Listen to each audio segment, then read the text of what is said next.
ಶೃಣುಯಾಮ ದೇವಾಃ ಭದ್ರಂ ಪಶ್ಯೇಮಾಕ್ಷಭಿರ್ಯಜತ್ರಾಃ ಸ್ಥಿರೈರಂಗೈಃ ಸ್ತುಷ್ಟುವಾಗುಂಸಸ್ತನೂಭಿಃ ವ್ಯಶೇಮ ದೇವಹಿತಂ ಯದಾಯುಃ ಸ್ವಸ್ತಿ ನ ಇಂದ್ರೋ ವೃದ್ಧಶ್ರವಾಃ ಸ್ವಸ್ತಿ ನಃ ಪೂಷಾ ವಿಶ್ವವೇದಾಃ ಸ್ವಸ್ತಿ ನಸ್ತಾರ್ಕ್ಷ್ಯೋ ಅರಿಷ್ಟನೇಮಿಃ ಸ್ವಸ್ತಿ ನೋ ಬೃಹಸ್ಪತಿರ್ದಧಾತು. ಓಂ ಶಾಂತಿ ಶಾಂತಿ ಶಾಂತಿ. ಶ್ರೀ ವಿಷ್ಣು ವಿಶ್ವಾದಿಮೂಲ ಮಾಯಾಲೋಲ ದೇವ ಸರ್ವೇಶ ಪರಬೊಮ್ಮನೆಂದು ಜನಂ ಅವುದನು ಕಾಣದೊಡಮಳ್ತಿಯಿಂ ನಂಬಿಹುದು ಆ ವಿಚಿತ್ರಕ್ಕೆ ನಮಿಸು ಮಂಕುತಿಮ್ಮ.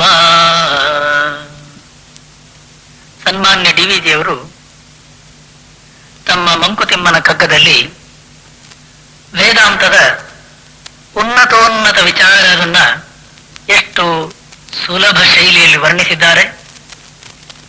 ಈ ಭಾಗದಲ್ಲಿ ನೋಡುವ. ಒಗಟೆಯೇನೇ ಸೃಷ್ಟಿ ಬಾಳಿನರ್ಥವದೇನು ಬಗೆದು ಬಿಡಿಸುವರಾರು ಸೋಜಿಗವನಿದನು ಜಗವ ಮಿರವಿಸಿದ ಕೈ ಒಂದಾದೊಡೆಕಿಂತು ಬಗೆ ಬಗೆಯ ಜೀವಗತಿ ಮಂಕುತಿಮ್ಮ ಮಂಕುತಿಮ್ಮ ಮಂಕುತಿಮ್ಮ. ಎಲ್ಲ ಋಷಿಗಳು, ಎಲ್ಲ ವಿಚಾರವಂತರು, ಚಿಂತನಶೀಲರು ಪ್ರಪಂಚದ ಸೃಷ್ಟಿಯ ಬಗ್ಗೆ, ಪರಮೇಶ್ವರನ ಬಗ್ಗೆ, ಜೀವದ ಉದಯದ ಬಗ್ಗೆ ಸಾಕಷ್ಟು ವಿಚಾರ ಮಾಡಿದ್ದಾರೆ.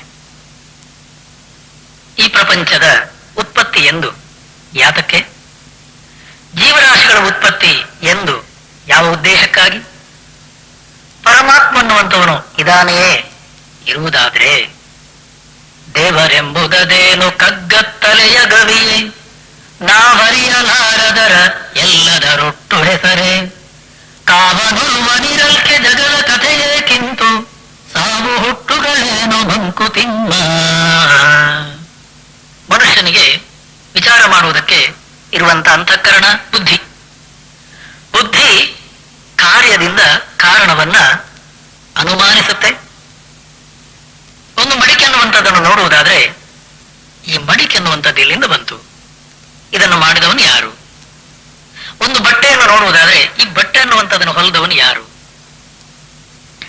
ಕಾರ್ಯದಿಂದ ಕಾರಣವನ್ನು ಅನುಮಾನಿಸುವಂತಹ ಶಕ್ತಿ ಬುದ್ಧಿ. ಅದೇ ರೀತಿಯಲ್ಲಿ ಕಣ್ಣಿಗೆ ಕಾಣ್ತಾ ಇರುವಂತಹ ಒಂದು ಜಗತ್ತು, ಕಣ್ಣಿಗೆ ಕಾಣ್ತಾ ಇರುವ ನಾವೆಲ್ಲ ಜೀವರಾಶಿಗಳು ಇಷ್ಟೆಲ್ಲ ಇರುವುದಾದ್ರಿಂದ ನಾವೆಲ್ಲಿಂದ ಬಂದೆವು?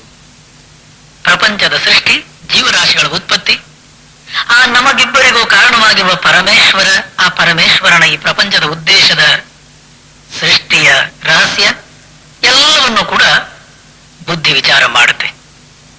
ಆ ಬುದ್ಧಿಯ ಕಾರ್ಯ ಕಾರಣದ ವಿಶೇಷವಾದ ವಿಚಾರದ ಒಂದು ಅಲುಗಿಗೆ ಪರಮಾತ್ಮನ ರಹಸ್ಯ, ಜೀವದ ಉದಯದ ರಹಸ್ಯ ಪಕ್ಕ ಅರ್ಥ ಆಗಲ್ಲ. ಆದರೆ ಜೀವಿಗಳಾಗಿರುವ ನಾವು, ಮಾನವನಾಗಿರುವ ನಾವು ಹುಟ್ಟೇವೆ, ಬೆಳೀತೇವೆ, ಕೆಲವು ದಿವಸಗಳ ತನಕ ಈ ಪ್ರಪಂಚದಲ್ಲಿ ಇರ್ತೇವೆ. ಆಮೇಲೆ ನಾವು ಬೇಡ ಅಂತಂದ್ರೂ ಕೂಡ ಒಂದು ದಿವಸ ಸಾಯಲೇಬೇಕು. ನದಿಯ ತೆರೆಯವಲುರುಳಿ ಹೊರಳುತ್ತಿರುವುದು ಜೀವ, ಮೊದಲಿಲ್ಲ ಮುಗಿವಿಲ್ಲ ನಿಲುವಿಲ್ಲ ಬದಕೆ, ಬದುಕೇನು ಸಾವೇನು ಸುದೆಯೇನು ವಿಷವೇನು ಉದಕ ಬುದ್ಬುದವೆಲ್ಲ ಮಂಕುತಿಮ್ಮ ಮಂಕುತಿಮ್ಮ. ಜೀವನಕ್ಕೆ ಬಂದಿದ್ದೇವೆ, ಪ್ರತಿ ನಿಮಿಷವೂ ಬೆಳೀತಾ ಇದ್ದೇವೆ. ನದಿಯ ತೆರೆಯವಲು ಉರುಳಿ ಹೊರಳುತ್ತಿರುವುದು ಜೀವ. ಹೋಗ್ತಾ ಇದ್ದೇವೆ ಜೀವನದ ಯಾತ್ರೆಯಲ್ಲಿ. ಬಾಲ್ಯ, ಕೌಮಾರ್ಯ, ಯೌವನ, ವೃದ್ಧಾಪ್ಯ, ಒಂದು ದಿವಸ ಸಾವು.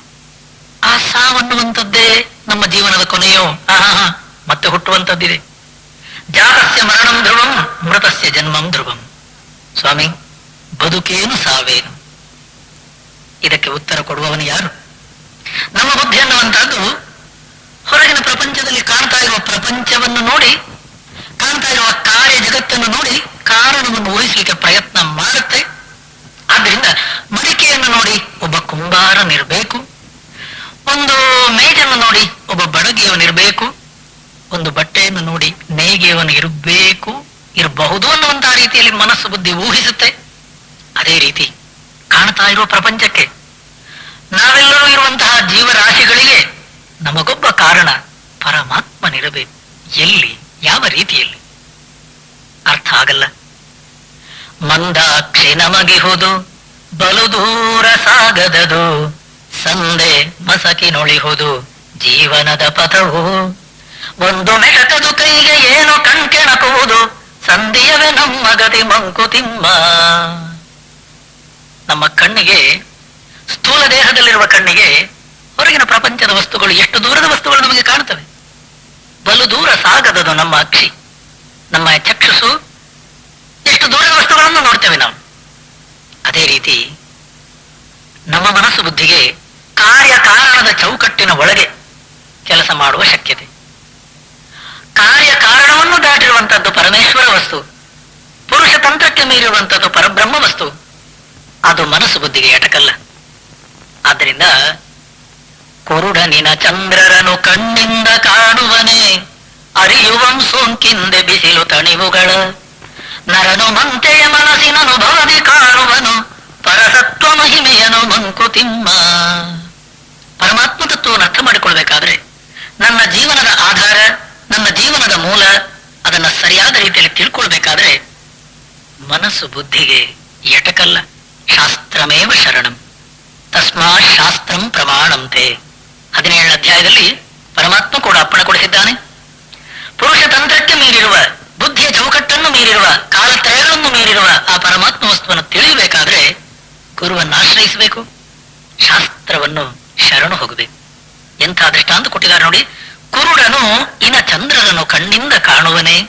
ಕಣ್ಣು ಕಾಣದೇ ಇರುವವನಿಗೆ, ಅಪ್ಪ ನೋಡು ಸೂರ್ಯ ಉದಯಿಸ್ತಾ ಇದ್ದಾನೆ ಅಂತ ನಾವು ಹೇಳಿದ್ರೆ ಅವನೇನ್ ನೋಡ್ತಾನೆ? ಅರೆ, ಚಂದ್ರನ ಉದಯ, ಚಂದ್ರೋದಯ, ಪೂರ್ಣಿಮೆಯ ಆ ಅತ್ಯಂತ ಸೊಗಸಾದ ಚಂದ್ರೋದಯ ಕುರುಡನಿಗೆ ಏನ್ ಅರ್ಥ ಆಗುತ್ತೆ? ಅವನ ಕಣ್ಣಿಗೆ ಕಾಣಲ್ಲ. ಆದ್ರೆ ಆ ಸೂರ್ಯನ ಬಿಸಿಲು ಅವನ ಮೈ ಮೇಲೆ ಬಿದ್ದಾಗ, ಆ ಚಂದ್ರನ ತಂಪಾದ ಕಿರಣಗಳು ಅವನ ಮೈ ಸೋಂಕಿದಾಗ ಅವನಂತಾನೆ, ಓಹೋ ಇದು ಸೂರ್ಯ, ಇದು ಚಂದ್ರ. ಅದೇ ರೀತಿ ನಮ್ಮ ಕಣ್ಣುಗಳಿಗೆ, ನಮ್ಮ ಇಂದ್ರಿಯಗಳಿಗೆ, ನಮ್ಮ ಮನಸ್ಸಿಗೆ, ನಮ್ಮ ಬುದ್ಧಿಗೆ ಆತ್ಮತತ್ವ ಎಟಕಲ್ಲ. ಆದ್ರೆ ನಾವು ಮನೋಬುದ್ಧಿಗಳನ್ನು ದಾಟಿ ನಮ್ಮ ನಿಜ ಸ್ವರೂಪದಲ್ಲಿ ನಿಂತಾಗ ಜೀವನದ ಕೆಲವು ಕ್ಷಣಗಳಲ್ಲಿ ಆತ್ಮಾನುಭವ ನಮಗೆ ಆಗುವುದುಂಟು. ಅದು ಸತ್ಯ.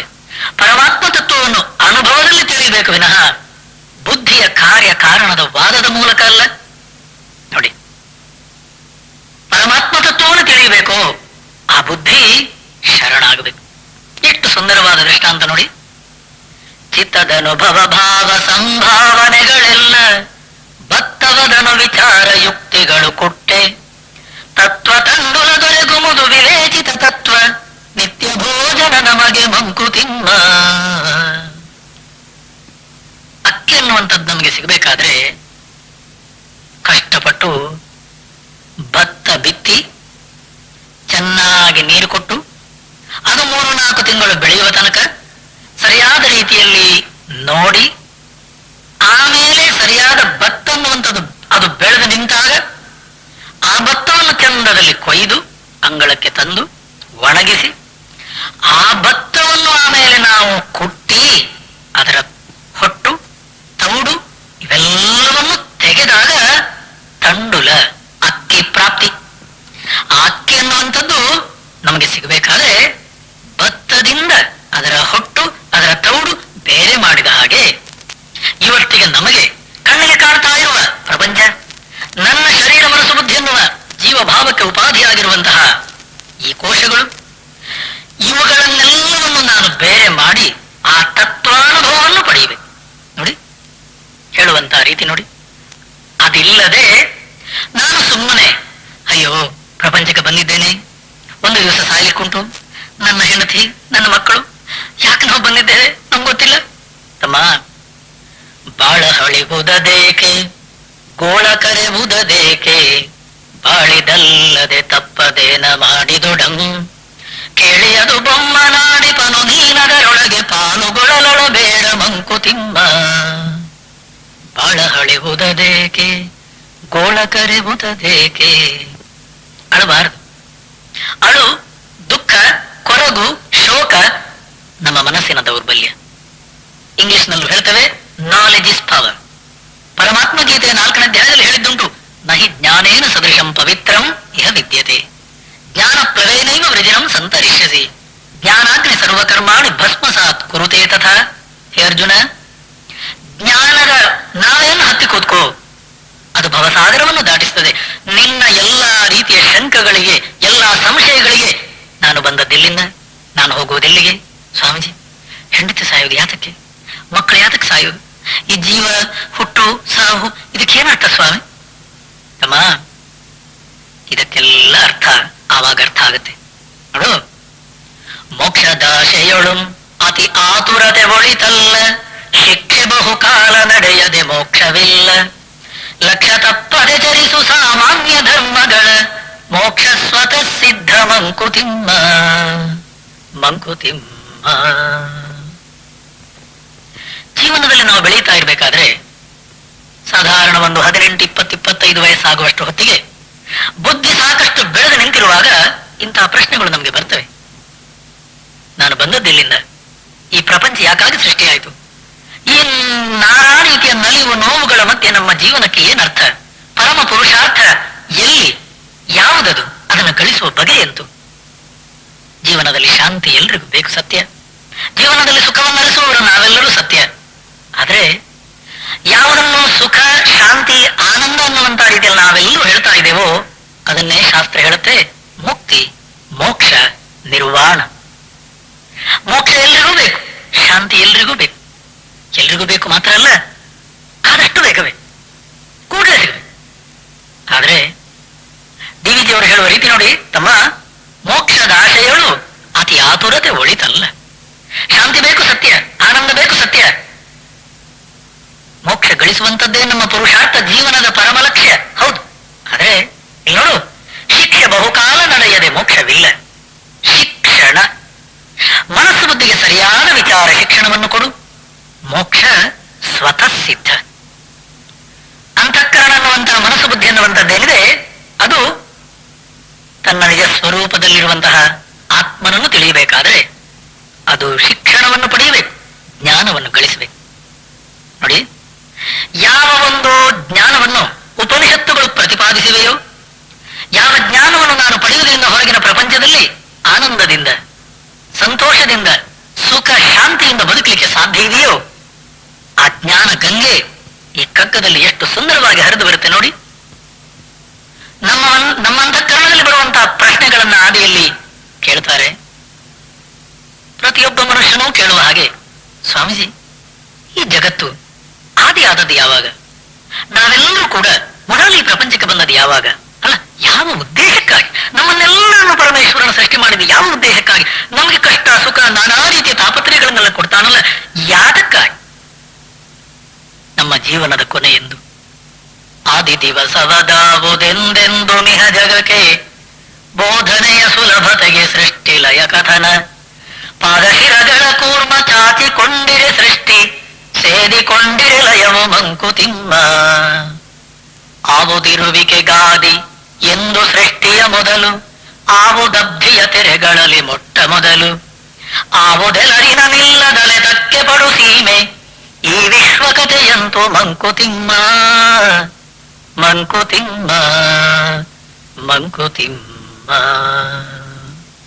ಎಂಥ ದೃಷ್ಟಾಂತ ನೋಡಿ. ಪ್ರಶ್ನೆ ಕೇಳ್ತೇವೆ ಸತ್ಯ ನಾವು, ಯಾಕಂದ್ರೆ ನಮ್ಗೆ ಬುದ್ಧಿ ಇದೆ.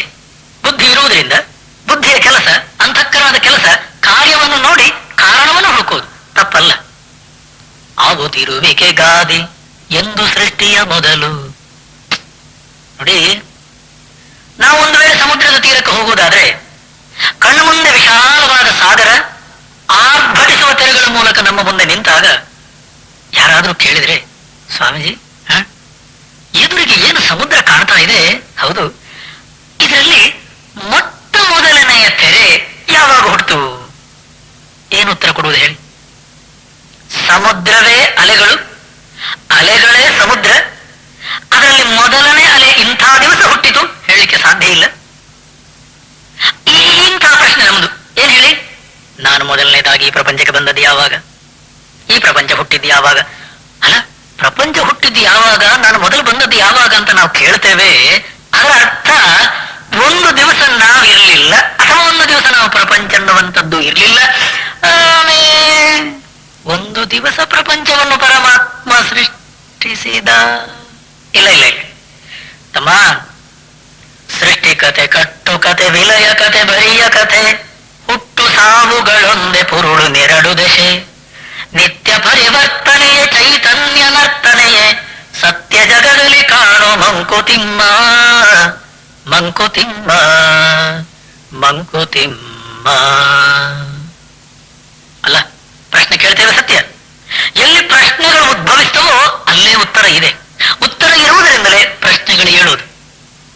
ನೀವು ವಿಚಾರ ಮಾಡಬೇಕು. ವಿಚಾರ ಮಾಡಿದಾಗ ಮಾತ್ರ ತತ್ವ ತಂಡುಲ ದೊರೆಗುವುದು. ಹೊರಗಿನ ಪ್ರಪಂಚ ಅನ್ನುವಂಥದ್ದನ್ನು ನಾವು ತಿಳಿದಿರುವುದು ಅದು ಆದಿಯಾಗಿದೆ, ಅದು ಸೃಷ್ಟಿಯಾಗಿದೆ, ಅದು ಒಂದು ದಿವಸ ಇರಲಿಲ್ಲ. ಆಮೇಲೆ ಪರಮೇಶ್ವರ ಅನ್ನುವಂಥವನ್ನದನ್ನ ಸೃಷ್ಟಿ ಮಾಡಿದ. ತಮ್ಮ, ಉಪನಿಷತ್ತುಗಳು ಹೇಳ್ತವೆ ಇಲ್ಲ ಅಂತಲ್ಲ. ಬಹುಸ್ಯಾಂ ಪ್ರಜಾ ಏಯೇತಿ ಸತಪೋತಪ್ಯತ ಸತಪಸ್ತಪ್ತ್ವ ಇದಗಂ ಸರ್ವಮಸೃಜತ ಅಲ್ವಾ? ತಸ್ಮಾದ್ವಾ ಏತಸ್ಮಾತ್ ಆತ್ಮನ ಆಕಾಶಃ ಸಂಭೂತಃ, ಆಕಾಶಾದ್ವಾಯುಃ ವಾಯೋರಗ್ನಿಃ ಅಗ್ನೇರಾಪಃ ಅಭ್ಯಃ ಪೃಥಿವೀ ಪೃಥಿವ್ಯಾಂ ಓಷಧಯಃ ಓಷಧೀಭ್ಯೋನ್ನಂ ಅನ್ನಾತ್ ಪುರುಷಃ. ತೈತ್ರೇಯ ಉಪನಿಷತ್ತಲ್ಲಿ ಹೇಳಿದ್ದುಂಟು, ಇಲ್ಲ ಅಂತಲ್ಲ. ಮುಂಡಕ ಶ್ರುತಿ ಕೂಡ ಹೇಳ್ತದೆ, ಯಥೋರ್ಣನಾಭಿಸೃಜತೆ ಗೃಹತೆ ಚ. ಒಂದು ಜೇಡರ ಹುಳನ್ನುವಂತಹದ್ದು ಯಾವ ರೀತಿಯಲ್ಲಿ ತನ್ನ ಬಲೆಯನ್ನು ಕಟ್ಟಿಕೊಳ್ಳುತ್ತೋ ಆ ರೀತಿಯಲ್ಲಿ ಪರಮೇಶ್ವರ ಅನ್ನುವಂಥವನು ಈ ಪ್ರಪಂಚವನ್ನು ಸೃಷ್ಟಿ ಮಾಡಿದಂತೆ ಅಲ್ಲ ಹೇಳುವುದುಂಟು. ಅಲ್ಲ, ಆ ರೀತಿ ಯಾಕೆ ಹೇಳಿದ್ದಂದ್ರೆ ಪ್ರಪಂಚದ ಸೃಷ್ಟಿ ಆಗಿದೆ ಅನ್ನುವಂಥದ್ದರ ಉಪನಿಷತ್ತು ಒಪ್ಪಿದೆ ಅಲ್ಲ. ಪ್ರಪಂಚದ ಸೃಷ್ಟಿಯನ್ನು ವಿವರಿಸುವುದಕ್ಕಾಗಿ ಉಪನಿಷತ್ತು ಹೊರಟಿದೆ ಅಲ್ಲ. ಶಿಷ್ಯ ಅನ್ನುವಂಥವನು ಗುರುಗಳ ಹತ್ರ ಬಂದಾಗ ಇಂಥ ಪ್ರಶ್ನೆಗಳನ್ನು ತಾನೇ ತರೋದು. ಸ್ವಾಮೀಜಿ, ನಾನು ಮೊದಲು ಹುಟ್ಟಿದ್ದು ಯಾವಾಗ? ನಾನು ಈ ತರ ಕಷ್ಟಗಳನ್ನು ಅನುಭವಿಸುವುದು ಯಾತಕ್ಕೆ? ನನ್ನ ಹೆಂಡತಿ ಮಕ್ಕಳು ಸಾಯಿಸಿ ಯಾತಕ್ಕೆ? ನಮ್ಮ ಜೀವನದ ಮುಖ್ಯ ಗುರಿ ಅನ್ನುವಂಥದ್ದೇನು? ಜಗತ್ತನ್ನು ಈ ತರವನ್ನು ಪರಮಾತ್ಮ ಸೃಷ್ಟಿ ಮಾಡಿದ ಯಾಕೆ ಸ್ವಾಮಿ? ಹೌದಲ್ಲ? ಈ ತರ ಎಲ್ಲವನ್ನು ಪ್ರಶ್ನೆಗಳು ತರುವಾಗ ಆ ಹುಡುಗನ್ನುವಂಥವನು ಪ್ರಪಂಚವನ್ನು ಒಪ್ಪಿದ್ದಾನೆ, ತನ್ನ ಅಸ್ತಿತ್ವವನ್ನು ಒಪ್ಪಿದ್ದಾನೆ. ಆದ್ರಿಂದ ಜೀವ ಜಗತ್ತು ಎರಡನ್ನು ಒಪ್ಪಿರುವುದರಿಂದ ಆ ಒಪ್ಪಿರುವಂತಹ ಜೀವ ಹಾಗೂ ಜಗತ್ತಿಗೆ ತಾತ್ಕಾಲಿಕವಾಗಿ ಉಪಕ್ರಮ ಉಪಸಂಹಾರ ಅನ್ನುವಂತಹ ಉಪದೇಶದ ಒಂದು ಕ್ರಮದಲ್ಲಿ ಆರಂಭದಲ್ಲಿ ಆ ರೀತಿ ಹೇಳಿದ್ದುಂಟು, ಇಲ್ಲ ಅಂತಲ್ಲ. ಆದರೆ ನೋಡಿ ಎಷ್ಟು ಸುಂದರವಾಗಿ ಹೇಳುವ ರೀತಿ ನೋಡಿ. ಸೃಷ್ಟಿ ಕತೆ, ಕಟ್ಟು ಕತೆ, ವಿಲಯ ಕತೆ, ಬರಿಯ ಕತೆ, ಅದು ಕತೆ ಸ್ವಾಮಿ. ಯಾಕೆ ಆ ಹುಡುಗನ್ನುವಂತವನು ಆ ರೀತಿ ಕೇಳುವಾಗ ಹಾಗೆ ಹೇಳ್ಬೇಕಾಯ್ತು. ನೋಡಿ, ಇನ್ನೊಂದು ದೃಷ್ಟಾಂತ ಇದೆ, ಎಷ್ಟು ಸುಂದರ ದೃಷ್ಟಾಂತ ನೋಡಿ. ಹುರಿಯುರುಳೆ ಹಾವಲ್ಲ ಆದೊಡಮ್ಮಬ್ಬಿನಲ್ಲಿ ಹರಿದಾಡಿದಂತಾಗೆ ನೊಳ್ಪವಂಬೆದರಿ, ಸುರಿಸುವ ಬೆವರು ದಿಟ ಜಗವು ಮಂತುಟ ದಿಟವು ಜರೆಯದಿರು ತೋರ್ಕೆಗಳ ಮಂಕುತಿಮ್ಮ. ವೇದಾಂತದಲ್ಲಿ ಈ ದೃಷ್ಟಾಂತವನ್ನು ಮೇಲಿನ ಮೇಲೆ ಹೇಳ್ತೇವೆ. ಎಲ್ಲಾ ಉಪನ್ಯಾಸಕರು, ಎಲ್ಲಾ ಮಹಾತ್ಮರುಗಳು, ಎಲ್ಲಾ ಪಂಡಿತರು ಹಗ್ಗ ಹಾವು ಈ ದೃಷ್ಟಾಂತವನ್ನು ಹೇಳದೆ ತಮ್ಮ ಪ್ರವಚನವನ್ನು ಮುಗಿಸುವ ಕ್ರಮ ಇಲ್ಲ.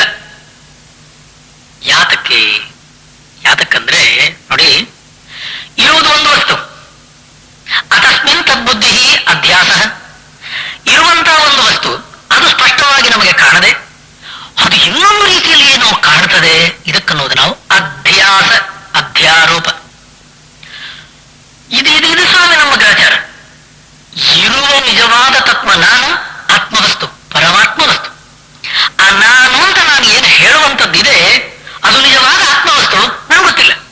ಇವಾಗ ನಾನು ನನ್ನನ್ನು ತಿಳಿದಿರುವ ರೀತಿ ಜೀವ ನಾನು, ಹುಡುಗ ನಾನು, ಹೆಂಡತಿ ನಾನು, ಗಂಡ ನಾನು, ತಂದೆ ನಾನು, ತಾಯಿ ನಾನು. ಆಮೇಲೆ ನನಗೆ ಕಾಣ್ತಾ ಇರುವಂತಹ ಪ್ರಪಂಚ ನನ್ನದು, ಅಹಂ ಮಮ. ಸ್ವಾಮಿ, ಇದಕ್ಕನ್ನೋದು ಹಗ್ಗ ಹಾವು. ಮಬ್ಬಿನಲ್ಲಿ ಸಂಜೆಯಲ್ಲಿ ಮುಸ್ಸಂಜೆಯ ಕಾಲದಲ್ಲಿ ದಿನ ನಡೀತಾ ಇರುವಂತಹ ದಾರಿಯಲ್ಲೇ ಮನೆಗೆ ಹೋಗ್ತಾ ಇದ್ದಂತ ವ್ಯಕ್ತಿ ಮುಸ್ಸಂಜೆಯ ಕಾಲ ನೆನಪಿರ್ಲಿ, ಸರಿಯಾಗಿ ಬೆಳಕಿಲ್ಲ, ಹಾರ್ತಾನೆ. ಅವನಿಗೆ ಕಂಡಿದ್ದು ಹಾವು. ಅಯ್ಯೋ, ಸುರಿಸುವ ಬೆವರು ಬಿಟ್ಟ ಕೀಚ್ತಾನೆ, ಹಾರ್ತಾನೆ. ಕಾಲು ನಿಜವಾಗ್ಲೂ ಹಾವು ಕಚ್ಚಿದನು ಅಂತ ಇದ್ರು ಒಂದು ಕಾಲನ್ನು ಕೈಲಿ ಇಟ್ಕೊಂಡು ಒಂದೇ ಕಾಲಲ್ಲಿ ಕಪ್ಪೆ ತರ ಹಾರ್ಕೊಂಡು ಹೋಗ್ತಾನೆ ಮನೆಗೆ. ದಾರಿಯಲ್ಲಿ ಕೇಳ್ತಾರೆ, ಏನಾಯ್ತಪ್ಪ, ಯಾಕೆ ಹಾರ್ಕೊಂಡ್ ಬರ್ತೀಯ? ಸ್ವಾಮಿ, ಎಲ್ಲಿ ಎಲ್ಲಿ? ಅಲ್ಲಿ ಸ್ವಾಮಿ. ಸರಿ, ಜನ ಬರ್ತಾರೆ. ಬರುವವರಲ್ಲಿ ಒಬ್ಬ ಯಾವನೋ ಟಾರ್ಚ್ ಲೈಟು ತರ್ತಾನೆ. ಎಲ್ಲಿ ಕಚ್ಚ? ಇಲ್ಲೇ ಸ್ವಾಮಿ. ಹಗ್ಗ ಇದೆ. ಅವ ಹಾವು ಕಚ್ಚಿದ್ದಲ್ಲಿ ಅನ್ನುವಂತ ರೀತಿಯಲ್ಲಿ ಜಾಗವನ್ನು ತೋರಿಸಿದೆ, ಅಲ್ಲೊಂದು ಹಗ್ಗ ಇದೆ. ಈಗ ಇದ್ದದ್ದು ನಿಜವಾಗಲೂ ಹಗ್ಗವೇ. ಅವನು ಆ ದಾರಿಯಲ್ಲಿ ಬರುವ ಮೊದಲು ಇದ್ದದ್ದು ಹಗ್ಗವೇ. ಅವನು ಆ ಹಗ್ಗದ ಮೇಲೆ ಕಾಲಿಟ್ಟಾಗ ಅವನು ಹಾವು ಅಂತ ಕಿರಿಚುವಾಗಲೂ ಹಗ್ಗವೇ. ಅವನು ಓಡುವಾಗಲೂ, ಬೆವತಾಗಲೂ, ಗೋಳಾಟ ಮಾಡುವಾಗಲೂ ಹಗ್ಗವೇ. ಇವಾಗ ಬೆಳಕು ಚೆಲ್ಲಿದಾಗ ಅದು ಹಗ್ಗವೇ. ಅದೇನು ಹಾವು ಆಗಿರ್ಲಿಲ್ಲ. ಆದರೆ ನೋಡಿ, ಹೇಳುವ ರೀತಿ ನೋಡಿ, ಉರಿಯುರುಳೆ ಹಾವಲ್ಲ. ಆ ಹಗ್ಗ ಅನ್ನುವಂಥದ್ದು ಖಂಡಿತ ಹಾವಲ್ಲ. ಆದೊಡಮ್ಮಬ್ಬಿನಲಿ ಅವನಿಗೆ ಸರಿಯಾಗಿ ಕಾಣಲಿಲ್ಲ. ಆ ಅಂಧಕಾರದಿಂದಾಗಿ, ಆ ಕತ್ತಲೆಯಿಂದಾಗಿ ಅದನ್ನು ಹಾವು ಅಂತ ತಿಳ್ಕೊಂಡು ಬೆಚ್ಚಿಬಿಟ್ಟ. ಇವಾಗ ಹಗ್ಗ ಎಷ್ಟು ಉದ್ದ ಇತ್ತೋ ಅಷ್ಟೇ ಉದ್ದ ಹಾವು ಅಂತ ಅವನು ಗ್ರಹಿಸಿದ್ದು. ಹಗ್ಗದ ಮೇಲೆ ಕಾಲಿಟ್ಟೆ ಹಾವು ಅಂತ ಕಿರಿಚಿದ್ದು. ಈಗ ಕಿರಿಚಿದ್ದು ಸತ್ಯ, ಅವನು ಬೆವತದ್ದು ಸತ್ಯ, ಅವನು ಗೋಳಾಡಿದ್ದು ಸತ್ಯ, ಬಾಕಿಯವರು ಕಣ್ಣಾಲದ್ದು ಸತ್ಯ. ಈಗ ಸತ್ಯ ಅನ್ನುವ ಶಬ್ದಕ್ಕೆ ಅರ್ಥ ಇದೆಯಾ? ನಿಜವಾದ ಸತ್ಯ ಯಾವುದು ಹೇಳಿ? ಹಗ್ಗಮೇವ ಸತ್ಯಂ.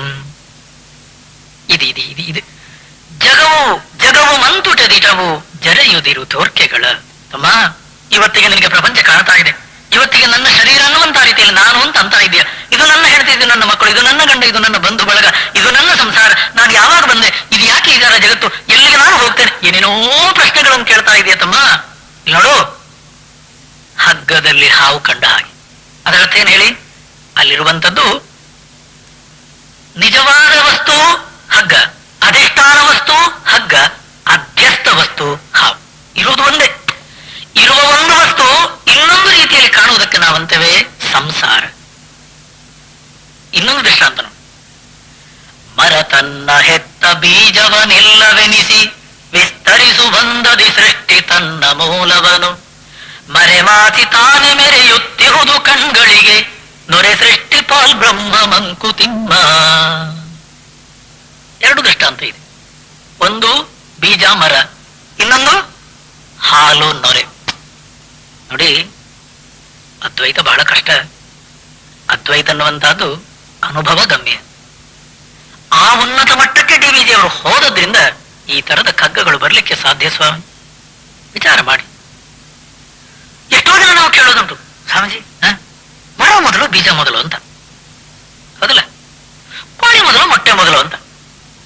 ಅಯ್ಯ, ಅಷ್ಟು ಅರ್ಥ ಆಗಲ್ವೇನೋ? ಅಲ್ಲಪ್ಪ, ಬೀಜ ಮೊದಲಪ್ಪ, ಆಮೇಲೆ ಮರ ಬರು. ಅದಕ್ಕನ್ನೋದು ಏನ್ ಹೇಳಿ? ತಲೆ ಅಂತ ಏನ್ ಹೇಳಿ? ಅದೇ ಬೀಜ ಇಲ್ಲದ ಮರ ಇಲ್ಲಿಂದ. ಆದ್ರಿಂದ ಬೀಜ ಮೊದಲು, ಮರ ಆಮೇಲೆ. ಆ ಬೀಜ ಎಲ್ಲಿಂದ ಬಂದಿದ್ದು? ಅಯ್ಯೋ ಸ್ವಾಮಿ, ಅಷ್ಟು ಗೊತ್ತಾಗಲ್ವಾ? ಮರದಿಂದಲ್ವಾ? ಹಾಗಾದ್ರೆ ಮೊದಲು ಯಾವುದು? ಓ, ಇದು ದೊಡ್ಡ ಕಷ್ಟ ಆಯ್ತಲ್ಲ ಸ್ವಾಮಿಗ. ಬೀಜ ಇಲ್ಲದ್ರೆ ಮರ ಇಲ್ಲ, ಮರ ಇಲ್ಲದ್ರೆ ಬೀಜ ಇಲ್ಲ. ಮೊದಲು ಯಾವುದು? ನೋಡಿ, ಎಷ್ಟು ಸುಂದರ ದೃಷ್ಟಾಂತವನ್ನು ಕೊಟ್ಟಿದ್ದಾರೆ. ಅಲ್ಲಿ ಮರ ಬೇರೆ ಬೀಜ ಬೇರೆ ಅಲ್ಲ. ಇದ್ದ ಒಂದೇ ವಸ್ತುವನ್ನು ಎರಡು ಅಂತ ಮಾಡಿ ಆಮೇಲೆ ಇದು ಮೊದಲು ಅದು ಮೊದಲು ಅಂತಂದ್ರೆ ಪ್ರಶ್ನೆನೇ ತಪ್ಪಿರುವಾಗ ಉತ್ತರ ಸಿಗಲ್ಲ. ಆಲೋಚನೆ ಮಾಡು.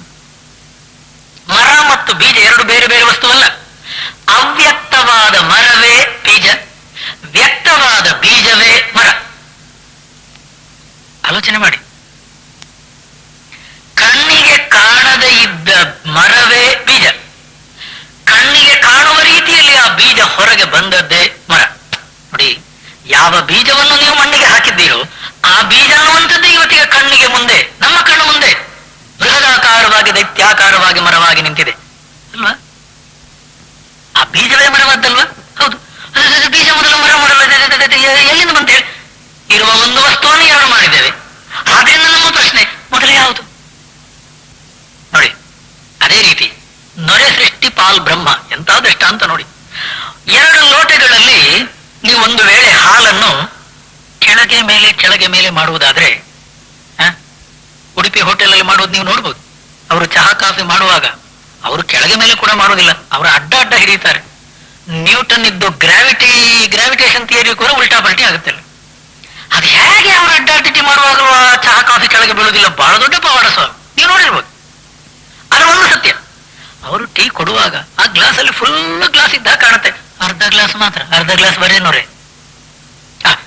ಹಾಲು ಕಾಫಿಯೋ ಆ ಮೇಲಿರುವಂತ ನೊರೆ ಸೃಷ್ಟಿ, ತಳದಲ್ಲಿರುವ ಹಾಲು ಕಾಫಿಯೋ ಬ್ರಹ್ಮ. ಎರಡು ಉಂಟ ಹೇಳಿ. ಒಂದು ಕಾರ್ಯ, ಇನ್ನೊಂದು ಕಾರಣ. ಅಯ್ಯೋ, ಕಾರ್ಯಕಾರಣ ಅನ್ನುವ ಶಬ್ದವು ತಪ್ಪೇ.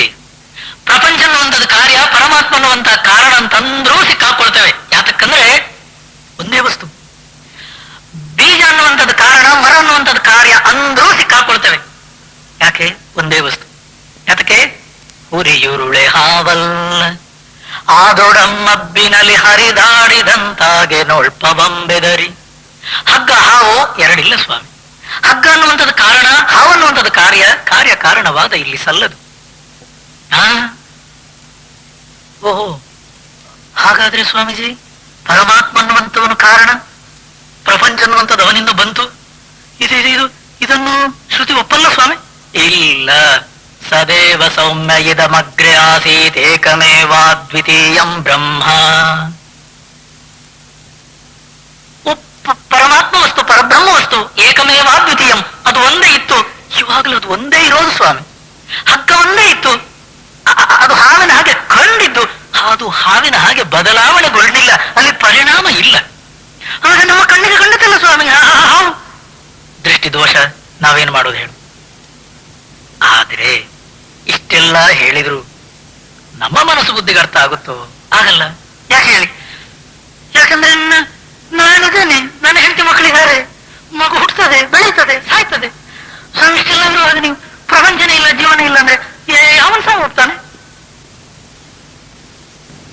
ಇದ್ದದ್ದನ್ನಿದ್ದಾಗೆ ಹೇಳುವಾಗ ಶ್ರುತಿ ಅದು ನಮ್ಮ ಮನಸ್ಸು ಬುದ್ಧಿಗೆ ಒಂದು ವೇಳೆ ಅರ್ಥ ಆಗದಿದ್ರೆ ಇನ್ನೇನು ಹೇಳೋದು? ಏನು ಹೇಳೋದು? ಆ ಹುಡುಗನಿಗೆ ಅರ್ಥ ಆಗುವಾಗ ಒಂದು ಕಥೆ ಹೇಳ್ಬೇಕು. ಇವಾಗ ಇನ್ನೇನು ಹೇಳೋದು? ಯಾವ ಕಥೆ ಹೇಳ್ಬೇಕು? ಅಲ್ಲ ಸ್ವಾಮಿ, ಮೊದಲಿದ್ದದ್ದು ಹಗ್ಗ ಅಲ್ವೋ? ಅಲ್ಲ, ಹಾವಾದದ್ದು ಹೇಗೆ ಅಂತ. ಅಯ್ಯೋ, ಈಗ ಹಗ್ಗ ಹಾವಾಗಲೇ ಇಲ್ಲ, ಹಗ್ಗವೇ ಇತ್ತು, ಹಗ್ಗವೇ ಇದೆ. ಮಧ್ಯದಲ್ಲಿ ಏನಾಗಿದೆ, ಅದು ಏನಾಗಿದ್ರು ಆಗ ಹಾಗಲ್ಲ.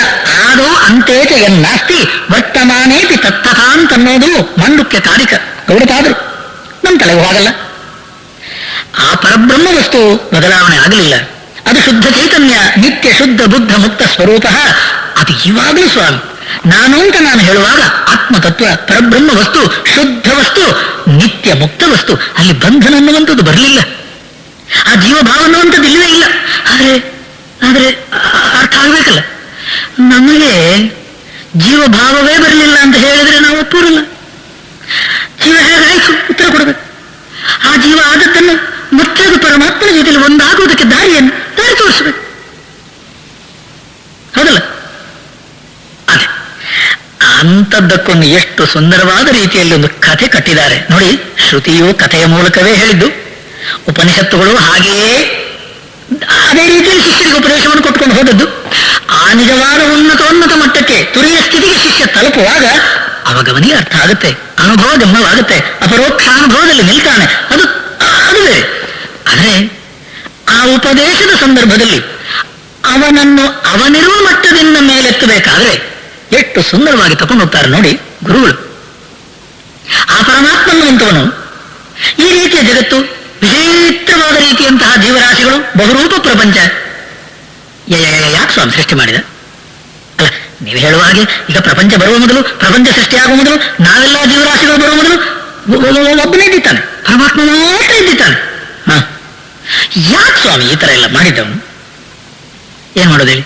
ಏನು ಉತ್ತರ ಕೊಡೋದು ನೋಡಿ. ಸುಮ್ಮನೊಬ್ಬಂಟಿಯಂತಿಹುದು ಬೇಸರಬಹುದು, ಹೊಮ್ಮುವೆನು ಕೋಟಿ ರೂಪದಲ್ಲಿ ನಾನೆಂದು, ಬೊಮ್ಮನೆಳಸಿದನಂತೆ ಆ ಎಳಸಿಕೆಯ ಮಾಯೆ, ನಮ್ಮಿರವು ಮಾಯೆಯಲ್ಲಿ ಮಂಕುತಿಮ್ಮ.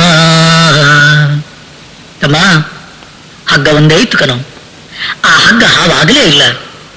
ಆ ಹಗ್ಗ ಅನ್ನುವಂಥದ್ದು ಇವತ್ತಿಗೂ ಒಂದೇ ಕಣೋ. ಇದಕ್ಕನ್ನೋದು ಅದ್ವೈತ.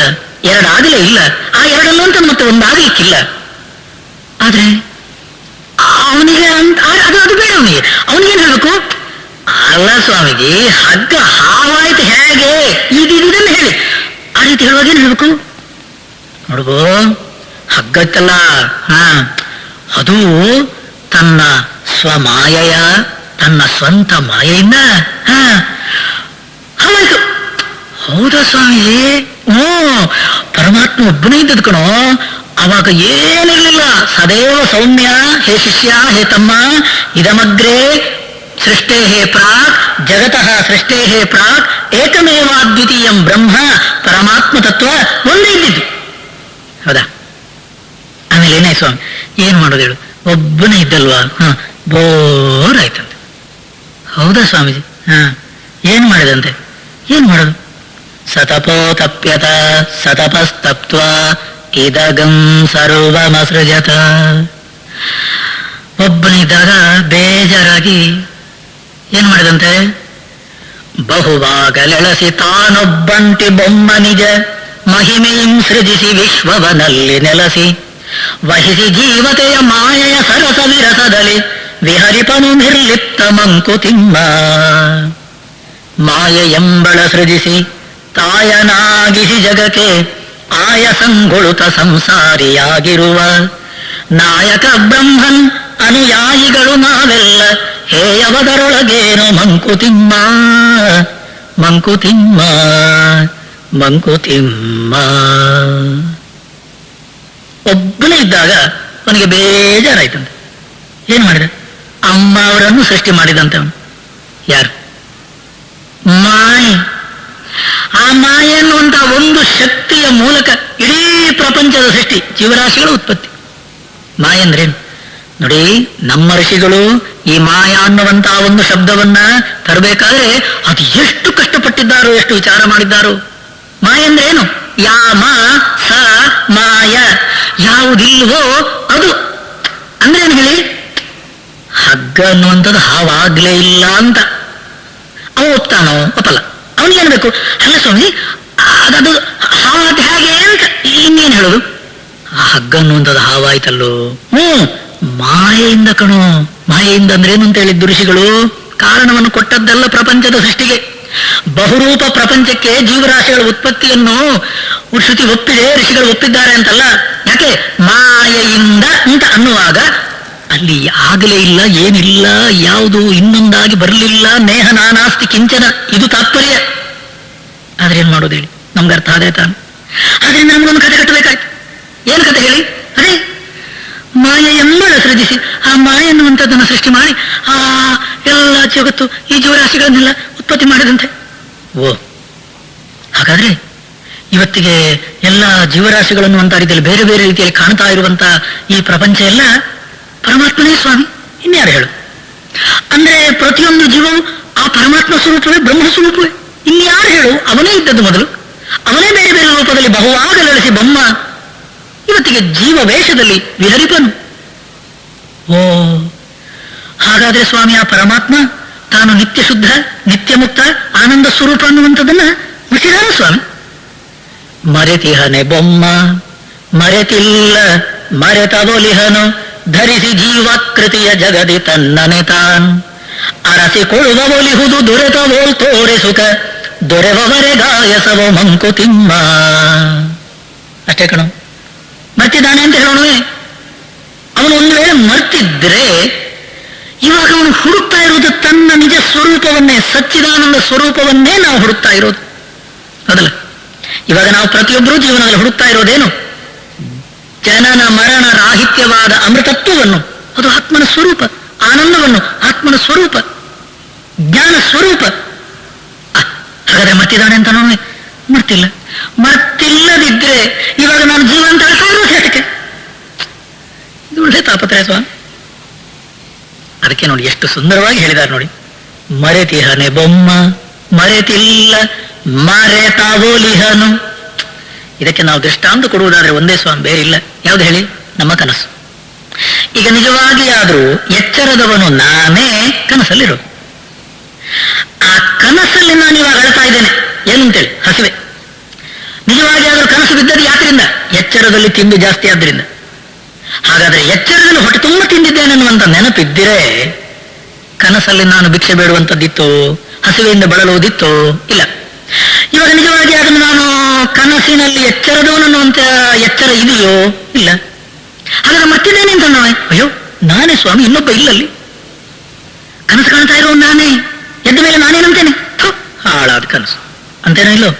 ಅದೇ ರೀತಿ ಸ್ವಾಮಿ, ಇವತ್ತಿಗೆ ನಾವು ಅಳ್ತಾ ಇದ್ದೇವೆ, ಇವತ್ತಿಗೆ ನಾವು ಜೀವ ಸ್ವರೂಪ ಅಂತೇವೆ, ಇವತ್ತಿಗೆ ನಾನು ಹೆಣ್ತಿ, ನಾನು ಇಂಥವನು, ಇಂಥ ವಯಸ್ಸು, ಬಿಳಿ ಕಪ್ಪು, ಹೆಣ್ಣು ಗಂಡು, ಇವರ ಮಗ ಮಗಳು, ಎಲ್ಲ ನಮ್ಮ ಭ್ರಾಂತಿ. ಇರುವುದು ಒಂದು ತತ್ವ, ಮೂಲ ವಸ್ತುವದೊಂದು, ಲೀಲೆಗೋಸುಗ ನೂರು, ಕಾಲ ದೃಷ್ಟಿಗೆ ಬಹುಳ ಕೇವಲದೊಳೇಕ, ಸ್ಥೂಲ ವಿವಿಧದಿ ಬಾಳಿ ಸೂಕ್ಷ್ಮ ಸಾಮ್ಯವ ತಾಳಿ, ಆಳುತ್ತಿರು ಜೀವನವ ಮಂಕುತಿಮ್ಮ. ಏಕದಿಂದಲನೇಕ ಮತ್ತನೇಕದಿನೇಕ, ಈ ಕ್ರಮವೇ ವಿಶ್ವದಂಗಾಂಗ ಸಂಬಂಧ. ಲೋಕದಲ್ಲಿ ಜಾತಿಯಲ್ಲಿ ವ್ಯಕ್ತಿಯಲ್ಲಿ ಸಂಸ್ಥೆಯಲ್ಲಿ ಸಾಕಲ್ಯದರಿವಿರಲಿ ಮಂಕುತಿಮ್ಮ. ಮೂಲ ವಸ್ತುವದೊಂದು, ಅಧಿಷ್ಠಾನ ಒಂದೇ, ಲೀಲೆಗೋಸುಗ ನೂರು, ಬಹುರೂಪ ರೂಪ ರೀತಿಯಲ್ಲಿ ಬೇರೆ ಬೇರೆ ಶರೀರಗಳಲ್ಲಿ, ನಾನಾ ಯೋನಿಗಳಲ್ಲಿ, ಬೇರೆ ಬೇರೆ ಆಕಾರಗಳಲ್ಲಿ ಆ ಪರಬ್ರಹ್ಮ ವಸ್ತುವೇ ಕಾಣ್ತಾ ಇರು.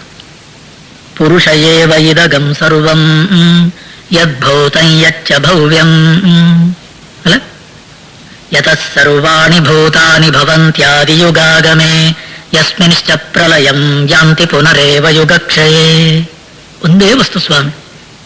ಆದರೆ ನಮ್ಮ ಕಣ್ಣಿಗೆ ಕಾಣುವ ರೀತಿ ತಮ್ಮ, ಆ ಕಾಣ್ತಾ ಇರುವಂತಹ ಮಾಯೆಯ ಬಹುರೂಪದ ಪ್ರಪಂಚಕ್ಕೆ ಮೋಸಗೊಳ್ಳಬೇಡ. ಕೇಳಿಯು ಮಾಯೆಯದು ನೃತ್ಯಗತಿ ಬರಿ ತೋರ್ಕೆ. ನೋಡಿ, ಆ ಮಿಥ್ಯ ಅನ್ನುವಂಥ ಶಬ್ದವನ್ನು ಎಷ್ಟು ಸುಂದರದಲ್ಲಿ ತಂದಿಟ್ಟಿದ್ದಾರೆ ನೋಡಿ. ಕೇಳಿಯು ಮಾಯೆಯದು ನೃತ್ಯಗತಿ ಬರಿ ತೋರ್ಕೆ, ಮೂಲಮಂ ಕಂಡಂಗೆ ಸಂಭ್ರಾಂತಿ ಏನು, ಆಳದಲ್ಲಿ ನಿರ್ಲಿಪ್ತ ಮೇಲೆ ನಿಯತಿ ಕ್ಲಿಪ್ತ, ಲೀಲಾ ಪ್ರಿಯಂ ಬ್ರಹ್ಮ ಮಂಕುತಿಮ್ಮ. ಮಂಕುತಿಮ್ಮ, ನಾನು ಜೀವ ಅನ್ನುವಂಥದ್ದೊಂದು ಮಾಯಸ್ವಾಮಿ, ಅದೊಂದು ಭ್ರಾಂತಿ. ಇಂಥವರ ಮಗ ಮಗಳು ತಂದೆ ತಾಯಿ ನಾವು ಕಟ್ಕೊಂಡಿರೋದು ನಮ್ಮ ಅಂತಃಕರಣದ ಒಂದು ಭ್ರಾಂತಿ. ಯಾವನೋ ಒಬ್ಬ ಕಂಬವನ್ನು ತಾನಾಗಿ ಅಪ್ಪ ಹಿಡ್ಕೊಂಡು, ಅಯ್ಯೋ ನನ್ನನ್ನು ಬಿಡಿಸಿಬಿಟ್ರಪ್ಪ, ನನ್ನನ್ನು ಬಿಡಿಸಿಬಿಡಿ, ನನ್ನನ್ನು ಬಿಡಿಸಿಬಿಡಿ ಅಳ್ತಾ ಇದ್ದಂತೆ. ಬಂದವರೆಲ್ಲ ಅಂದ್ರಂತೆ, ಮೂರ್ಖ, ಗಟ್ಟಿ ಹಿಡ್ಕೊಂಡಿದ್ ನೀನೇ ಕಂಬನ, ಬಿಟ್ಟುಬಿಡಿ ಕಂಬನ. ಬಿಟ್ಟುಬಿಟ್ಟಂತೆ. ಥ್ಯಾಂಕ್ಸ್, ಏನು ಥ್ಯಾಂಕ್ಸು, ಗಟ್ಟಿ ಹಿಡಿದವನೇ, ಇವಾಗ ಬಿಟ್ಟದ್ದು ಅವನೇ. ಇವತ್ತಿಗೆ ನಮ್ಮ ಮೂರ್ಖತನಲ್ಲೇ ಇದೆ ಸ್ವಾಮಿ.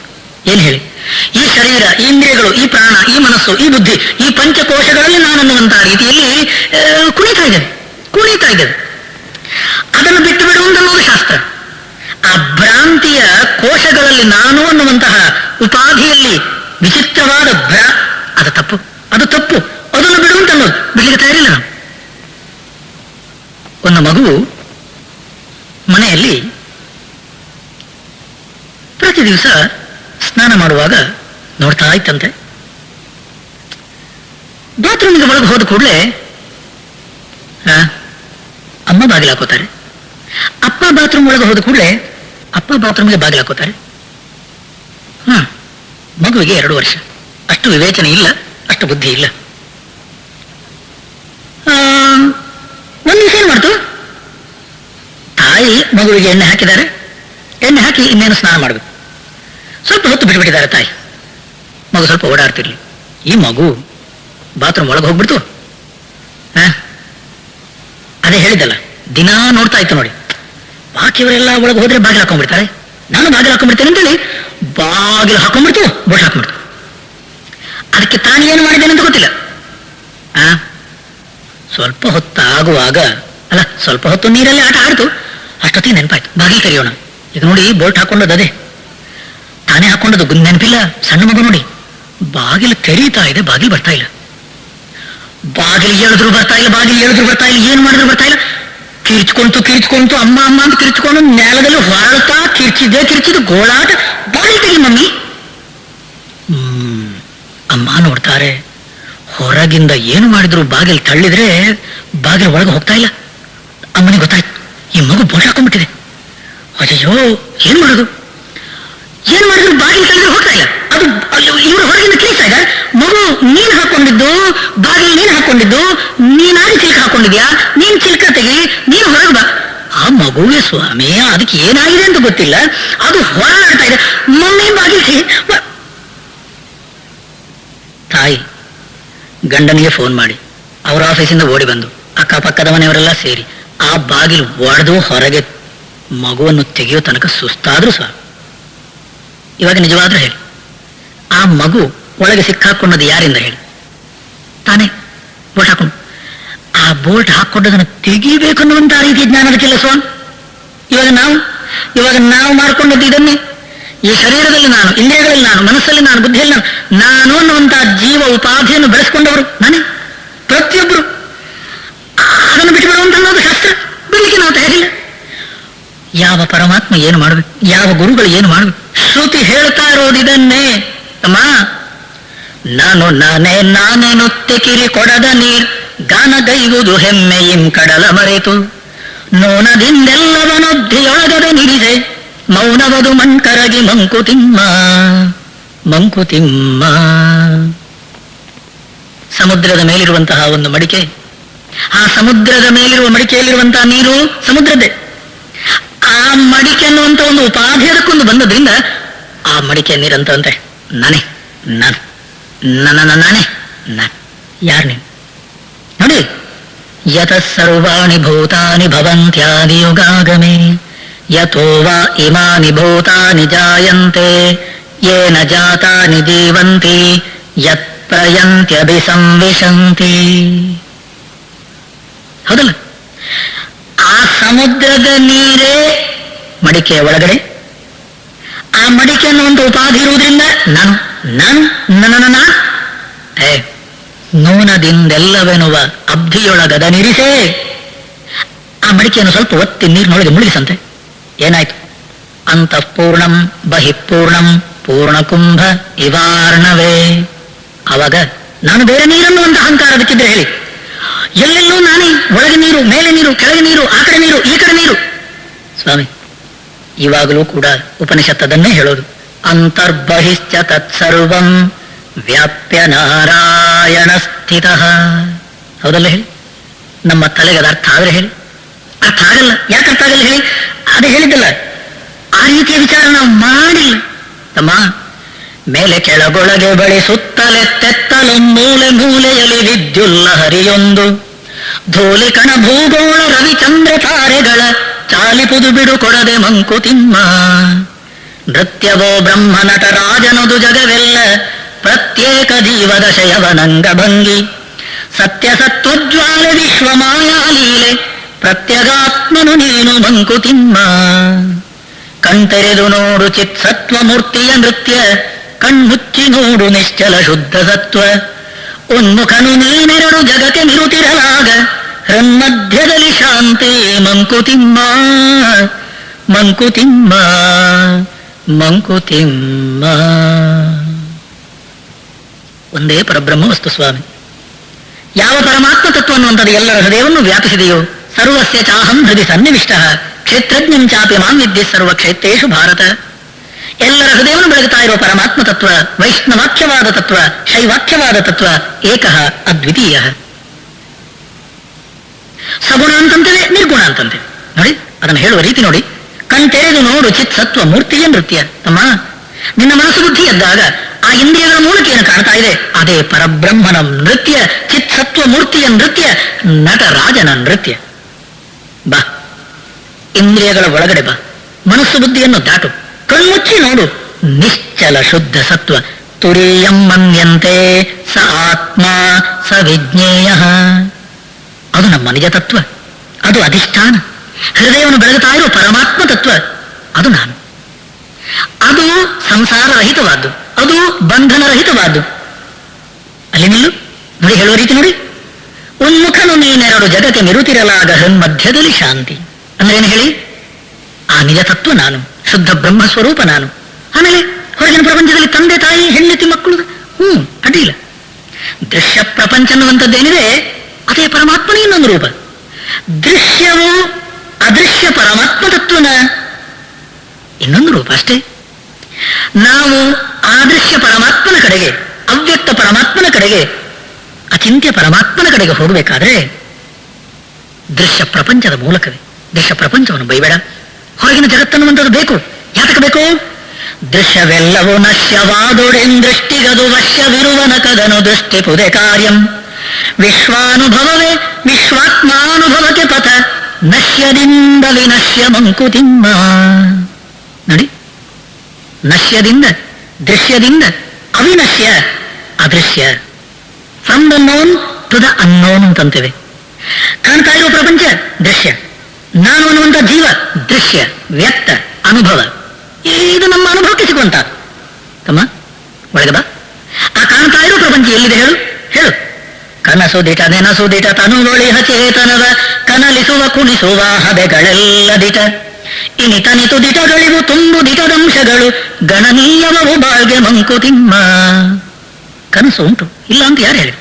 ಎಚ್ಚರವೂ ಉಂಟು ಇಲ್ಲ ಅಂತ ಯಾರು ಹೇಳಿದ್ರು? ಅದೇ ಇನಿತೀತು ದಿಟಗಳಿವು. ಎಚ್ಚರ, ಕನಸು, ನಿದ್ದೆ, ಅಕಾರ, ಉಕಾರ, ಮಕಾರ ಇವೆ. ಯಾರಿಲ್ಲ ಅಂದಿದ್ದು? ಎಲ್ಲಿ? ಆತ್ಮನ ಸಾನ್ನಿಧ್ಯದಲ್ಲಿ ಕಾಣ್ತಾ ಇರುವ, ಪರಮಾತ್ಮನ ಸಾನ್ನಿಧ್ಯದಲ್ಲಿ ಬೆಳಗ್ತಾ ಇರುವ ಈ ಮೂರು ಅವಸ್ಥೆಗಳು. ಆದರೆ ನನ್ನ ನಿಜ ಸ್ವರೂಪ ಅವಸ್ಥಾತ್ರಯಾತೀತ. ಆ ಪೂರ್ಣ ವಸ್ತು ನನ್ನ ನಿಜ ಸ್ವರೂಪ ತುಂಬುದಿಟ ಜೀವಿತದ ಗಣನೆಗಳ ಮೀರಿದುದು ಇಂಬುಗಳ ಬಿಂಬಗಳ ಸನ್ನಿಧಾನವದು ಅಂಬರದಿನಾಚೆಯದು ತುಂಬಿರುವುದೆತ್ತಲು ಶಂಭು ಪರಬ್ರಹ್ಮನದು ಮಂಕುತಿಮ್ಮ. ತಮ್ಮ, ತುಂಬುದಿಟ ಪೂರ್ಣ ಸತ್ಯ, ಅದು ಎಚ್ಚರ ಕನಸು ನಿದ್ದೆಗಳನ್ನುವಂಥ ಗಣನೆಗಳ ಮೀರಿದುದು, ಅಂಬರದಿ ನಾಚೆಯದು ಮನಸ್ಸು ಬುದ್ಧಿಯನ್ನು ದಾಟಿರುವಂಥದ್ದು, ಕಾಲಾತೀತವಾದ್ದು. ಒಳಗೆ ಬಾ. ನೋಡಿ, ಮನಸ್ಸು ಬುದ್ಧಿಯ ಮೂಲಕ ನಾವು ಹೊರಗೆ ಬಂದಾಗ ಅದು ಏನು ಕಾಣುತ್ತೆ? ಅದು ಪರಮಾತ್ಮನೇ ಅಲ್ವ ಸ್ವಾಮಿ? ಆ ಮನಸ್ಸು ಬುದ್ಧಿಯನ್ನು ದಾಟಿ ನಾವು ಒಳಗೆ ಹೋದಾಗ ಆ ನಿಶ್ಚಲ ಶುದ್ಧ ಸತ್ವ ನಿರ್ಗುಣ ಪರಮಾತ್ಮನೇ ಅಲ್ವೇ ಸ್ವಾಮಿ? ಹಾಗಿರುವಾಗ ಪರಮಾತ್ಮ ಕಾಣಲ್ಲ ಅಂತ ನಾವು ಹೇಳ್ತೇವಲ್ವೇ? ನಮ್ಮ ಮೂರ್ಖತನಲ್ವೇ ಸ್ವಾಮಿ? ಆ ಪರಮಾತ್ಮನ ಅನುಭವ ಬ್ರಹ್ಮಾನುಸಂಧಾನ. ನೋಡಿ, ಬ್ರಹ್ಮಾನುಸಂಧಾನ ಲೋಕ ಸಂಧಾನದಲ್ಲಿ ಬ್ರಹ್ಮದರುಷನವೆಲ್ಲ ಜೀವರೂಪದಲ್ಲಿ ಬ್ರಹ್ಮಾನುಭವ ದೇಹ ಕರಣಾನುಭವಗಳಲ್ಲಿ ಮರ್ಮವಿದು ಮುಕ್ತಿಗೆಲೋ ಮಂಕುತಿಮ್ಮ. ಮಂಕುತಿಮ್ಮ. ತಮ್ಮ, ಎಚ್ಚರದಲ್ಲಿ ಏನು ಕಾಣ್ತಾ ಇದೆಯೋ? ಸರ್ವಂ ಖಲ್ವಿದಂ ಬ್ರಹ್ಮ ಆತ್ಮೈವ ಇದಗಂ ಸರ್ವಂ ಓಮಿತ್ಯೇತದಿದಗಂ ಸರ್ವಂ ಈಶಾವಸ್ಯಮಿದಗಂ ಸರ್ವಂ. ಸ್ವಾಮಿ, ಹಾವು ಕಾಣ್ತಾ ಇದೆಯೋ? ಅದೇ ಕಣೋ ಹಗ್ಗ, ಇನ್ನೊಂದಲ್ಲ. ಹೊರಗಿನ ಜಗತ್ತು ಕಾಣ್ತಾ ಇದೆಯೋ? ನಾನು ಅಂತ ಇದೆಯೋ? ಹೌದು, ಅದೇ ಕಣೋ ಪರಮಾತ್ಮ ವಸ್ತು. ಸಚ್ಚಿದಾನಂದಂಗಳಾತ್ಮ ಸ್ವಭಾವರಸ ಬಚ್ಚಿಡುವುದನು ಜೀವಿಕೆಯ ಮಾಯಿಕತೆ ಇಕ್ಷುವುಲ್ ಜೀವಗಾಣದ ಉಲ್ ಜಗನ್ಮಾಯೆ ನಿತ್ಯ ವಿಲೆಯಾಲೆ ಮನೆ ಮಂಕುತಿಮ್ಮ. ಸತ್ ಚಿತ್ ಆನಂದ, ಇದು ಆತ್ಮನ ಸ್ವರೂಪ ಸ್ವಭಾವ. ಜನನ ಮರಣಗಳನ್ನು ದಾಟಿರುವ ಅಮೃತತ್ವ ಸದ್ವಸ್ತು ನಾನು. ಆನಂದ ಸ್ವರೂಪ ಶಾಂತಿಯ ಧಾಮ ನಾನು. ಏನ್ ಸ್ವಾಮಿ, ನಾನು ಆನಂದ ಸ್ವರೂಪ ಮಾಡ್ತಾ ಇದ್ದೇನೆ ತಮ್ಮ. ಬಚ್ಚಿಡುವುದನ್ನು ಜೀವಿತೆಯ ಮಾಯಿಕತೆ, ಆ ಮಾಯೆಯಿಂದ, ಆ ಭ್ರಾಂತಿಯಿಂದ ನಾನು ಜೀವ, ನನ್ನ ಸ್ವರೂಪ ದುಃಖ ನಾನು ಅಳ್ತಾ ಇದ್ದೇನೆ ಅಂತ ತಿಳ್ಕೊಂಡಿದ್ದೇವೆ ನಾವು ತಮ್ಮ. ಬಾಕಿ ಅನುಭವ ಬೇಡ, ನಿನ್ನ ನಿದ್ದೆ ಅನುಭವ ಸಾಕು. ಹೊರಗಿನ ಜಗತ್ತಿಗಿಂತ ದೂರ, ಇಂದ್ರಿಯ ಮನಸ್ಸುಗಳಿಗಿಂತ ಆಚೆ ಕಡೆ ನಿನ್ನಲ್ಲಿ ನೀನು ನಿಂತಾಗ ನಿನ್ನ ನಿದ್ದೆಯಲ್ಲಿ ಆನಂದವಿಲ್ವೇನೋ ತಮ್ಮ? ಜನನ ಮರಣಗಳ ಭಯವಿದೆಯೋ ತಮ್ಮ? ಇಲ್ಲ. ಅದರಿಂದ ಆ ನಿಜ ಸ್ವರೂಪ ಆನಂದ ಸ್ವರೂಪ ನೀವೇ ಕಣು. ಏನು ಮಾಡ್ಬೇಕು ಹೇಳು? ಏನ್ ಮಾಡ್ಲಿಕ್ಕುಂಟು? ಅದು ಒಂದು ದಿವಸ ಬರುವುದಲ್ಲ, ಒಂದು ದಿವಸ ಗಳಿಸುವಂಥದ್ದಲ್ಲ, ಎಲ್ಲಿಗೂ ಹೋದ ನಂತರ ಮೋಕ್ಷವನ್ನು ಗಳಿಸುವುದಲ್ಲ ತಮ್ಮ. ಮುಕ್ತಿ ಎಂಬುದು ಮನದ ಸಂಸ್ಥಿತಿಯ ಬೇರಲ್ಲ, ರಕ್ತಿ ವಿಪರೀತವದ ಕಾಗದಿರೆ ಮುಕ್ತಿ ಯುಕ್ತಿಹಿಂ ಕರಣ ಚೇಷ್ಟಿತವ ತಿದ್ದುತೆ ಶಮಿಪ ಶಕ್ತಿವಂತನೆ ಮುಕ್ತ ಮಂಕುತಿಮ್ಮ. ನೋಡಿದೆಯಾ, ನಮ್ಮ ಋಷಿಗಳು ಹೇಳಿರುವುದು ತಮ್ಮ, ಮೋಕ್ಷ, ಮುಕ್ತಿ, ನಿರ್ವಾಣ ಅನ್ನುವ ಶಬ್ದಕ್ಕೆ ಅರ್ಥ ಬಂಧನದಿಂದ ಬಿಡುಗಡೆ ಅಲ್ಲ, ಬಂಧನ ಇರಲಿಲ್ಲ ಅನ್ನುವ ಜ್ಞಾನವೇ ನಿಜವಾದ ಬಿಡುಗಡೆ, ಅದು ಮೋಕ್ಷ. ಇವತ್ತಿನ ನಿಮ್ಮ ಇಂದ್ರಿಯ ಮನಸ್ಸು ಬುದ್ಧಿಗಳು ತಿಳಿದಿರುವಂತಹ ಅವಿದ್ಯೆ, ಆ ಭ್ರಾಂತಿ, ಆ ತಪ್ಪು ಕಲ್ಪನೆ, ಅದನ್ನು ಮನಸ್ಸು ಬುದ್ಧಿ ಅಂತ ತೆಗೆದು ಹಾಕು. ಜ್ಞಾನದ ಬೆಳಕನ್ನಲ್ಲಿ ಹಚ್ಚು, ಜ್ಞಾನ ದೀಪ್ತಿಯ ಮೂಲಕ ಹೊರ ಜಗತ್ತನ್ನು ನೋಡು, ನಿನ್ನನ್ನು ನೀನು ತಿಳಿ. ನಿನ್ನ ನಿಜ ಸ್ವರೂಪವನ್ನು ತಿಳಿದಾಗ ಆ ಹೊರ ಜಗತ್ತು, ಆ ಜೀವಭಾವ ಎಲ್ಲ ಹೋಗುತ್ತೆ ಕಣು. ಜೀವದುದಯ ರಹಸ್ಯ ಜೀವ ವಿಲಯ ರಹಸ್ಯ ಜೀವನದ ದೃಶ್ಯ ಮರುವಿನ ಬಿಸಿಲ್ ಕುದುರೆ ಭಾವಿಸಲಿದೆ ತತ್ವ ಬ್ರಹ್ಮ ಮಾಯೆಯ ವಿಶ್ವ ಕೇವಲಾತ್ಮ ಬ್ರಹ್ಮ ಮಂಕುತಿಮ್ಮ ಮಂಕುತಿಮ್ಮ. ಜೀವದ ಉದಯ, ಜೀವದ ನಾಶ, ಇವೆಲ್ಲ ರಹಸ್ಯ. ರಹಸ್ಯ ಅಂದ್ರೆ ಅದಕ್ಕೆ ಉದಯ ಇಲ್ಲ, ಅದಕ್ಕೆ ನಾಶ ಇಲ್ಲ, ಇದೆಲ್ಲ ನಮ್ಮದೇ ಏನೋ ಭಾವನೆ, ಭ್ರಾಂತಿ. ಆದ್ದರಿಂದ ತಮ್ಮ ಭಾವಿಸು, ಆ ಬ್ರಹ್ಮವಸ್ತು ನಾನು, ಕೇವಲಾತ್ಮ ಬ್ರಹ್ಮ, ಬ್ರಹ್ಮಾಹಮಸ್ಮಿ ಭಾವಯ. ಇದು ಋಷಿಗಳ ಒಕ್ಕೊರಲಿನ ದನಿ. ತಮ್ಮ ಆ ಆನಂದ, ಆ ಶಾಂತಿ ಒಳಗಡೆ ಆತ್ಮನಲ್ಲಿ. ನಾವು ಇಂದ್ರಿಯಗಳ ಮೂಲಕ ಹೊರಗಿನ ವಿಷಯಗಳು ಬೆನ್ನಡ್ತೇವೆ. ನಮ್ಮ ಅಂತಃಕರಣದ, ನಮ್ಮ ಮನಸ್ಸಿನ ವಿಚಿತ್ರ ರೀತಿಯ ಅಜ್ಞಾನ ಭ್ರಾಂತಿಯೋ ಸಂಪೂರ್ಣ ಸುಖದಾಶೆ ಬಾಹ್ಯದಲ್ಲಿ ಶಾಂತ ಲೋಕದ ಸೌಖ್ಯ ಖಂಡ ಖಂಡವದು ಸ್ವಾಂತ ಕೃಷಿಯಿಂ ಬ್ರಹ್ಮ ವೀಕ್ಷೆ ಲಭಿಸಿರ್ದೊಡೆ ಏಕಾಂತ ಪೂರ್ಣಾನಂದ ಮಂಕುತಿಮ್ಮ.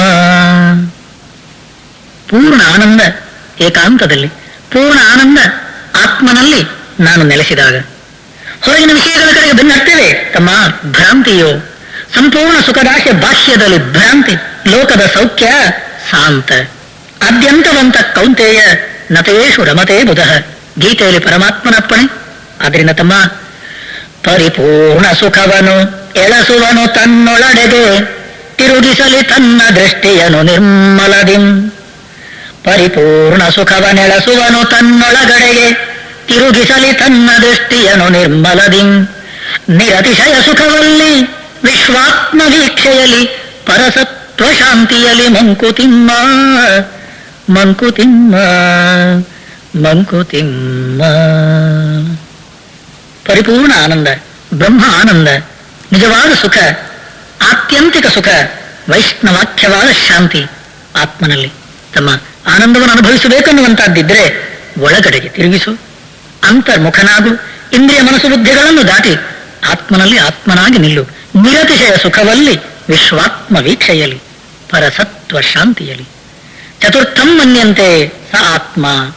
ಉಪನಿಷತ್ತು ಹೇಳಿದ ರೀತಿ ಎಚ್ಚರ ಕನಸು ನಿದ್ದೆಗಳಲ್ಲಿ ಸಿಗುವಂತಹ ಸುಖ ಆ ಬ್ರಹ್ಮಾನಂದದ ಒಂದು, ಅದು ಛಾಯೆ. ನಿಜವಾದ ಆನಂದವನ್ನು ಅನುಭವಿಸ್ತೀಯೋ ಒಳಗೆ ಹೋಗು, ಆತ್ಮನಲ್ಲಿ ಆತ್ಮನಾಗಿ ನಿಲ್ಲು, ತುರಿಯ ಸ್ಥಿತಿಯಲ್ಲಿ ನಿಲ್ಲು. ಪರಿಪೂರ್ಣ ಸ್ಥಿತಿ, ಆತ್ಯಂತಿಕ ಸುಖ ನಿನ್ನಲ್ಲಿ ನೀನಾಗಿ ಅನುಭವಿಸು. ಇದು ಋಷಿಗಳ ವಾಣಿ, ಆರ್ಷವಾಣಿ. ಓಂ ಪೂರ್ಣಮದಃ ಪೂರ್ಣಮಿದಂ ಪೂರ್ಣಾತ್ ಪೂರ್ಣಮುದಚ್ಯತೆ ಪೂರ್ಣಸ್ಯ ಪೂರ್ಣಮಾದಾಯ ಪೂರ್ಣಮೇವಾವಶಿಷ್ಯತೆ. ಓಂ ಶಾಂತಿ ಶಾಂತಿ ಶಾಂತಿ.